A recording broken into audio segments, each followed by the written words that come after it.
You're listening to Mr. Credit on ESPN Radio 1700 with local credit expert Derek Evans. Now, live in studio, Mr. Credit.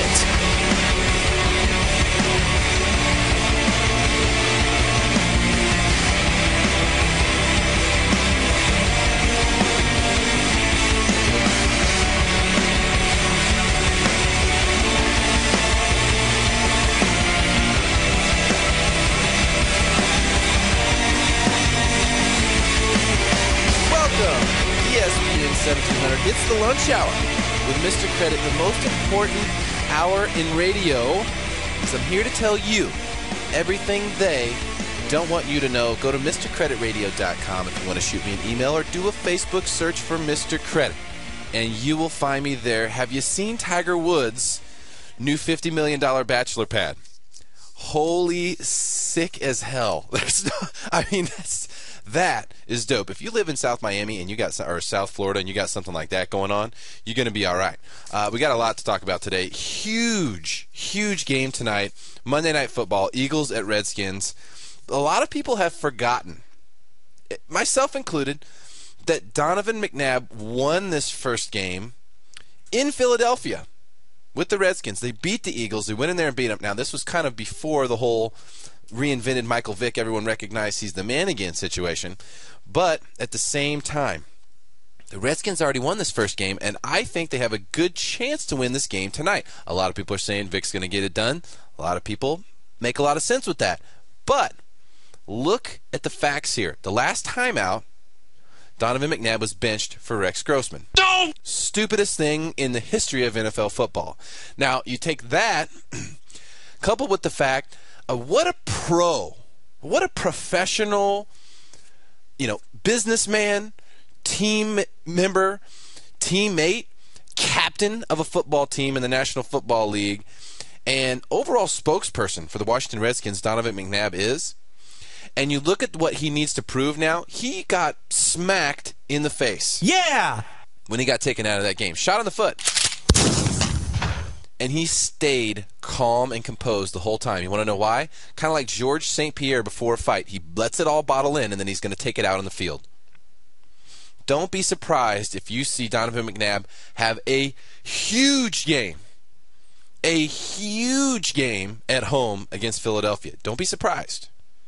Don't be surprised. I know. Who's he going to throw it to? Trust me. He's going to make it happen. Watch. And this is why. Because now not only does he have to prove to his old team, but he has to prove to his current team and his current coach and the current organization that he is the man and can still get it done. And let me tell you something. It is your destiny. You're going to see a big McNabb game tonight. There's no doubt about it. You can take that one to the bank. Oh, by the way, Brad, whatever your name was, who emailed me about the Northwestern game, dude, the reason I make the predictions is just for fun.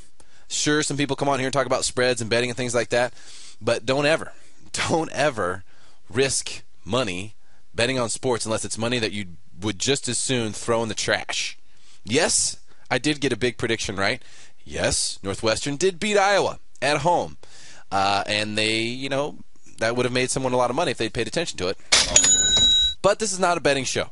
This is a show about sports. It's about being smart. It's about having a good life. Yahoo! Not making mistakes. No! Telling you the truth. I want the truth! When no one else will.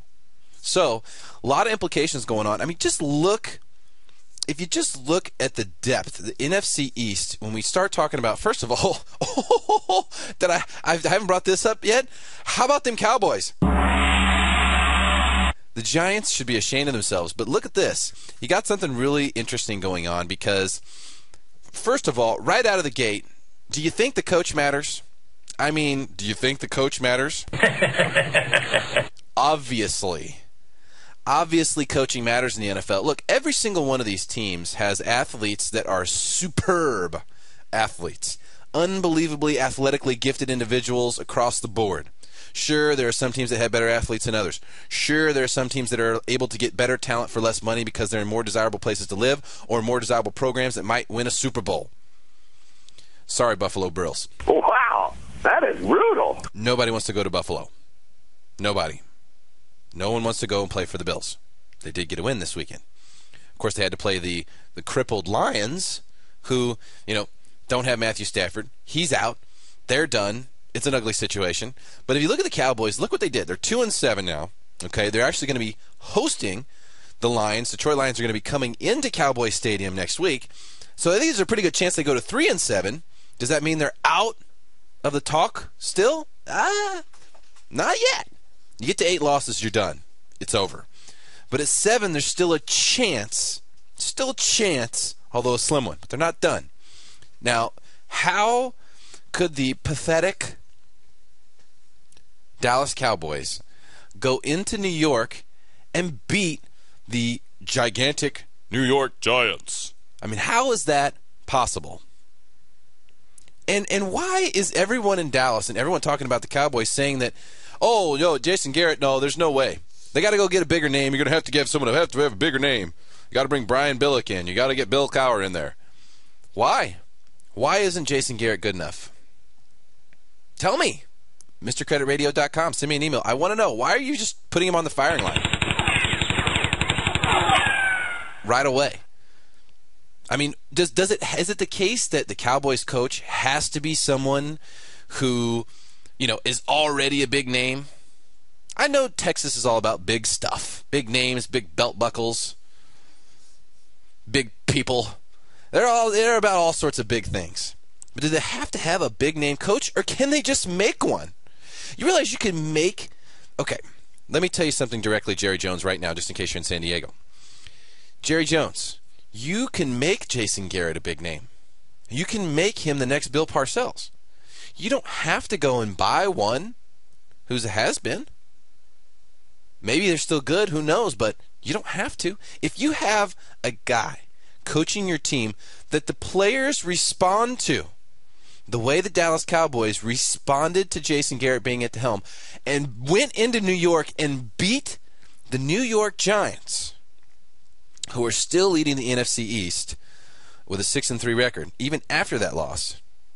But if you can do that in 1 week, then it's very clear. The truth is, Wade Phillips was the problem. He was. He's just too weak. He's too calm. Jason Garrett is younger. He's fired up. He's got that energy, and the players respect him. And that's how he got them to play for him. Now 2-7, hosting Detroit next week. That's a big deal. I thought that was a really big deal. I mean, who saw that coming? I would have said give the Giants 14 points, and I'll still bet the farm on them. And they went and lost by 13 to the Cowboys, and John Kitna. Yes, John Kitna from 20 years ago is quarterback for the Dallas Cowboys right now. If that isn't scary, I don't know what is. All right. So we have so much stuff going on today. Favre, at the Bears, the Minnesota Vikings taking on the Chicago Bears, the Jets, the Browns, the Dolphins, the Titans, the Bengals, the Colts. My goodness, where do we even begin? The Patriots last night playing the Steelers got an amazing win. We're going to talk about that game too. I got some really cool stuff. I'm going to tell you about Tiger's new crib. I did a quarterback comparison. A quarterback comparison between Brett Favre and my favorite quarterback, and pulled up some lifetime stats just to let you know.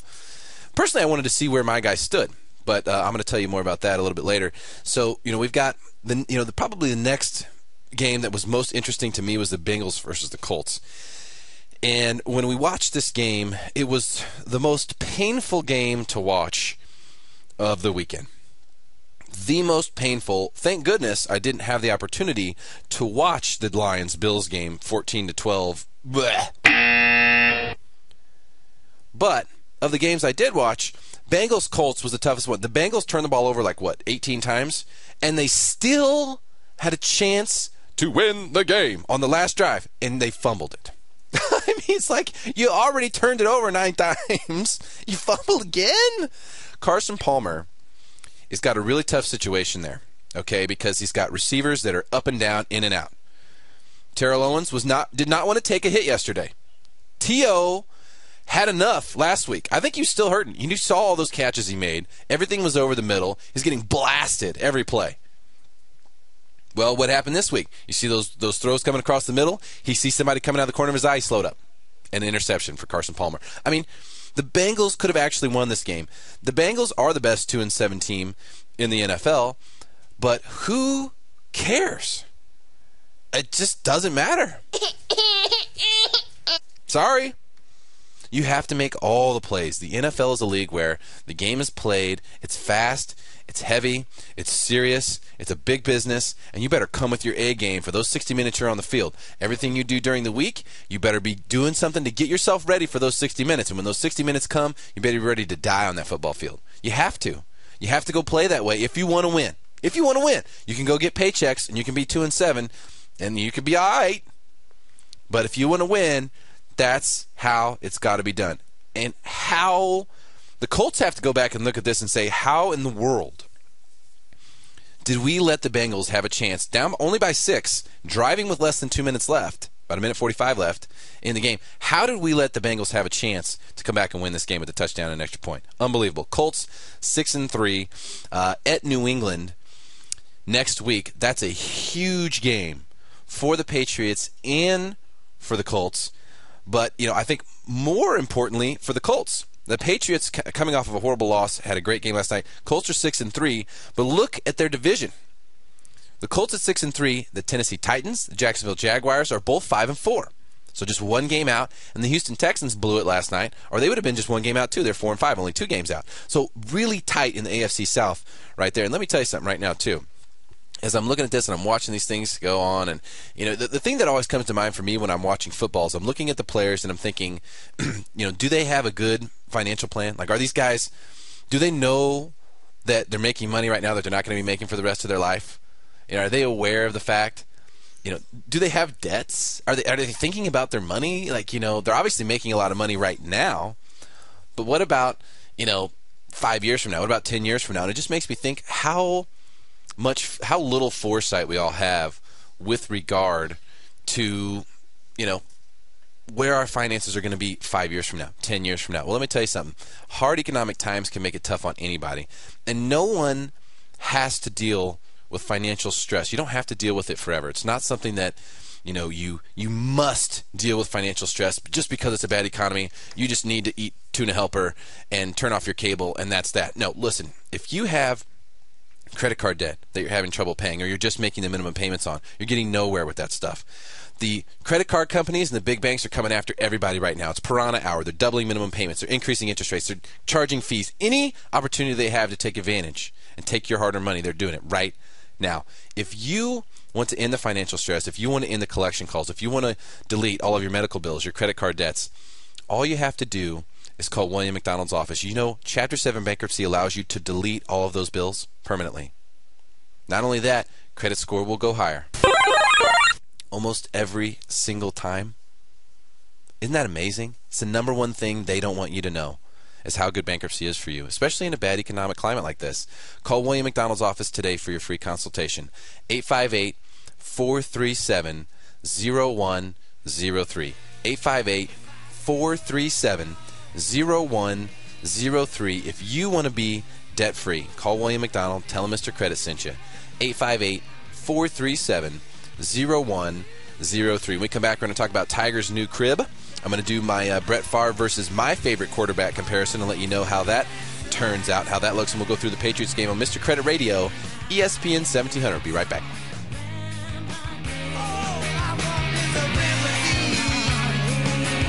I've worked with plenty of different mortgage companies in San Diego, and while there are some who do a great job, there is only one that I can say is truly the best in the business. The Craig Sewing Lending Group provides an experience and expertise in real estate financing that is absolutely second to none. I've known Craig for 12 years, and I know you would be satisfied working with him. Call 888-880-9500. That's 888-880-9500, or go to craigsewing.com if you're interested in buying real estate in Southern California. It's also worth considering the terms on your loan if you already own property. Rates are at levels that just absolutely boggle the mind right now, and chances are you could save some easy money here. Call Craig Sewing today, 888-880-9500, and tell him Mr. Credit sent you. That's 888-880-9500, or online at craigsewing.com.